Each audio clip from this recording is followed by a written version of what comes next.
Role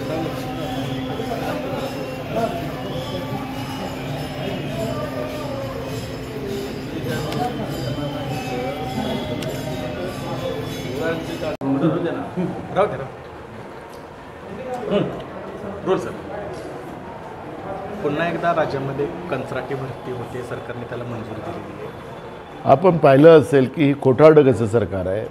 जेव्हा आम्ही सांगितलं की कंत्राटी भरती महाराष्ट्रात होऊ द्यायची नाही, त्याचा आम्ही विरोध केला।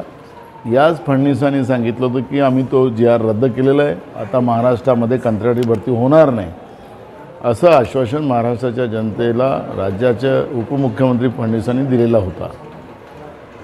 आता बेरोजगारांना काम द्यायचं नाही, यांचे जे बगलबच्चे आहेत भाजपचे जे नेते आहेत त्यांना रोजगार कसा उपलब्ध करून देता येईल यासाठी त्यांनी ही कंत्राटी भरती त्यांच्या कंपन्यांच्या माध्यमातून सुरू केलेली आहे। त्याचा आम्ही विरोध करतो आणि तातडीनं कंत्राटी भरती थांबवून त्यांनी MPSC आणि शासनाच्या माध्यमातून नोकर भरती सुरू करावी, ही मागणी काँग्रेस पक्षाची राहणार आहे।